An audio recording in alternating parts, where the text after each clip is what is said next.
Good morning. So today we are going to answer number 15 and number 16 in Past Bar Exam 2024. So number 15 question, the Ombudsman found probable cause against Governor Rocky and Quintin, a private individual who both allegedly conspired in committing a violation of Section 3, Paragraph C of Republic Act number 3019 or the Anti-Graft and Corrupt Practices Act. However, Governor Roque was killed in an ambush, yet the Ombudsman still filed the information against Quintin. Before the Sandigan Bayan, Quintin moved to quash the information on the ground of extinction of criminal liability. Quintin argued that the prosecution for violation of the anti-graft law cannot prosper with the death of Governor Rocky because there is no public officer charged in the information. Is Quintin's criminal liability extinguished with the death of Governor Rocky? Explained.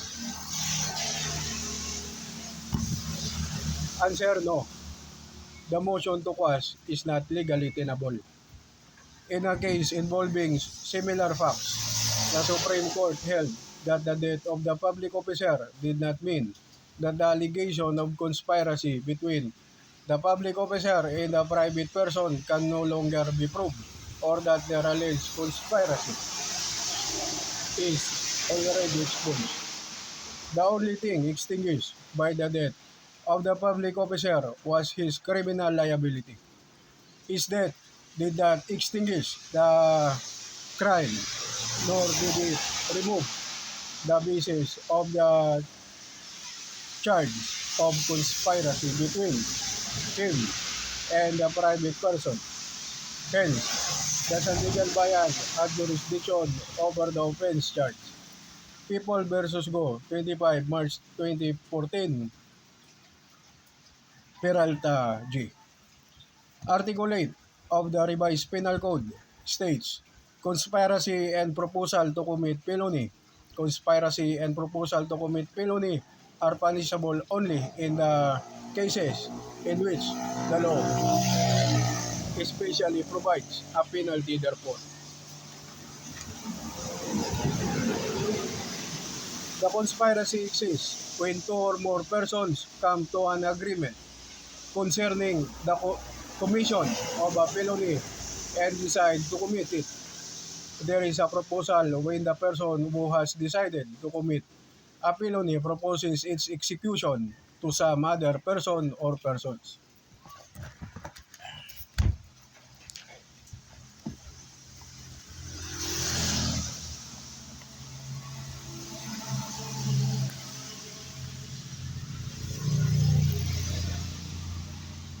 Rule 117, motion to quash, revised rules of criminal procedure. Section 1, time to move to quash. At any time before entering his plea, the accused may move to quash the complaint or information.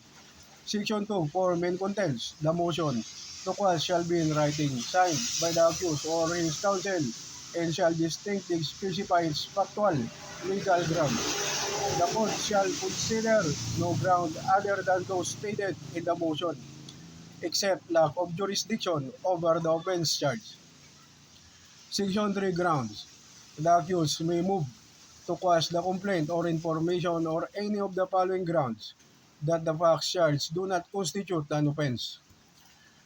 B. That the court trying the case has no jurisdiction over the offense charge. C. That the court trying the case has no jurisdiction over the person of the accused. D. That the officer who filed the information had no authority to do so. E. That it does not conform substantially to the prescribed form. F. That more than one offense is charged except when a single punishment for various offenses is prescribed by law. G. That the criminal action is or liability has been extinguished. H. That it contains aberments which, if true, would constitute a legal excuse or justification. And I. That the accused has been previously convicted. or acquitted of the offense charged or the case against him was dismissed or otherwise terminated without his express consent. Section 4, Amendment of Complaint or Information. If the motion to quash is based on the alleged defect of the complaint or information which can be cured by amendment, the court shall order the amendment be made. If it is based on ground that the facts charged do not constitute an offense, the prosecution shall be given by the court an opportunity to correct the defect by amendment. The motion shall be granted if the prosecution fails to make the amendment or the complaint or information still suffers from the same defect despite the amendment. Section 5, Effect of sustaining the motion to quash. If the motion to quash is sustained, the court may order that another complaint or information be filed except as provided in Section 6 of this rule. If the order is made, the accused, if in custody, shall not be discharged unless admitted to bail. If no order is made, or if having been made, no new information is filed within the time specified in the order or within such further time as the court may allow for good cause, the accused, if in custody, shall be discharged unless he is also in custody for another charge. Section 6. Order sustaining the motion to quash, not a bar to another prosecution except an order sustaining the motion to quash is not bar to another prosecution for the same offense unless the motion was based on the grounds specified in Section 3, G and I of this rule. Section 7, for mere conviction or acquittal, double jeopardy. When the accused has been convicted or acquitted, or the case against him dismissed or otherwise terminated without express consent by a court of competent jurisdiction upon a valid complaint or information or other formal charge sufficient in form and substance to sustain a conviction, and after the accused had pleaded to the charge, the conviction or acquittal of the accused or the dismissal of the case shall be a bar to another prosecution for the offense charge or for any attempt to commit the same or prostration thereof, or for any offense which necessarily includes or is necessarily included in the offense charge in the former complaint or information. However, the conviction of the accused shall not be a bar to another prosecution for an offense which necessarily include the offense charge in the former complaint or information under any of the following instances. A. The graver offense developed due to supervening facts arising from the same act or omission constituting the former charge. B. The facts constituting the graver charge become known or were discovered only after a plea was entered in the former complaint or information. Or C. The plea of guilty to the lesser offense was made without the consent of the prosecutor and of the offended party except as provided in Section 1F of Rule 116. In any of the foregoing cases where the accused satisfies or serves in whole or in part the judgment, he shall be credited with the same in the event of conviction for the graver offense. Section 8, Provisional Dismissal. A case shall not be provisionally dismissed except with the express consent of the accused and with notice to the offended party. The provisional dismissal of offenses punishable by imprisonment not exceeding 6 years or a fine of any amount or both shall become permanent and 1 year after issuance of the order without the case having been revived. With respect to offenses punishable by imprisonment of more than 6 years, their provisional dismissal shall become permanent 2 years after issuance of the order without the case having been revived. Section 9. Failure to move to quash or to allege any ground therefore. The failure of the accused to assert any ground of a motion to quash before he pleads to the complaint or information either because he did not file motion to quash or failed to allege the same in said motion shall be deemed a waiver of any objection except those based on the grounds provided for in paragraphs A, B, G, and I of Section 3 of this rule. So that's our answer for number 15. So we will continue number 16. Franco and Amber, are in an illicit relationship. Amber informed Franco that she is 7 months pregnant and showed their baby bump. Franco got furious and planned to abort the fetus to the conceal his infidelity. Franco instructed Sian to use drugs or number that will induce labor and make that she suffers a miscarriage.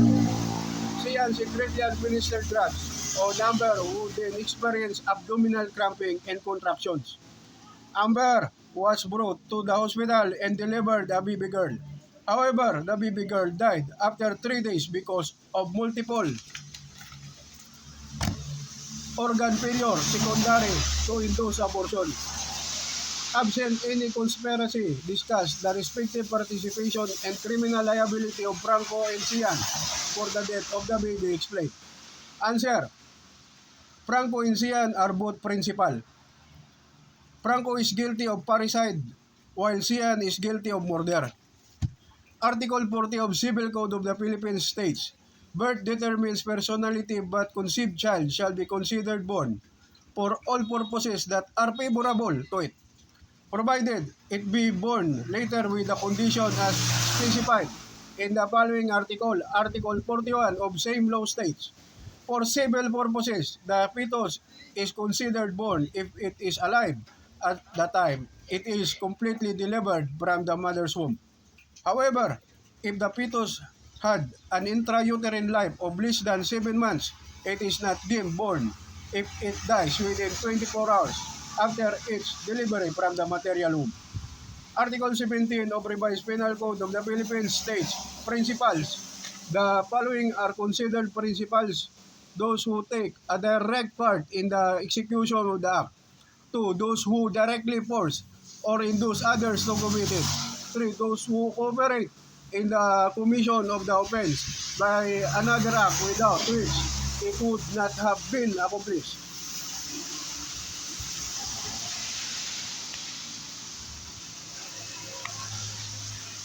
Article 246 of the Revised Penal Code. Parricide. Any person who shall kill his father, mother, or child, whether legitimate or illegitimate, or any of his ascendants or descendants or his spouse, shall be guilty of parricide and shall be punished by the penalty of reclusion perpetua to death, as amended by RA number 7659. Article 248 of Revised Penal Code of the Philippines. Murder.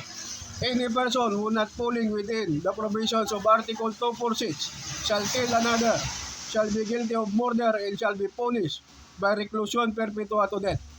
If committed with any of the following attendant circumstances: 1. With treachery, taking advantage of superior strength, with the aid of armed men, of employing means to weaken the defense, or of means or persons to ensure or afford impunity. 2. In consideration of a price, reward, or promise. 3. By means of inundation, fire, poison, explosion, shipwreck, stranding of a vessel, derailment, or assault upon a railroad, fall of an airship, by means of motor vehicles or with the use of any other means involving great ways and road. 4. An occasion of any of the calamities enumerated in the preceding paragraph, or of an earthquake, eruption of a volcano, destructive cyclone, epidemic, or any other calamity. 5. With evident premeditation. 6. With cruelty, by deliberately and inhumanly augmenting the suffering of the victim, or outraging or scooping at his person or corpse, as amended by RA number 7659. So that's it. That's our answer for number 15 and number 16 in 2024 bar exam in criminal law. Thank you for watching. Thank you for listening. God bless and good day.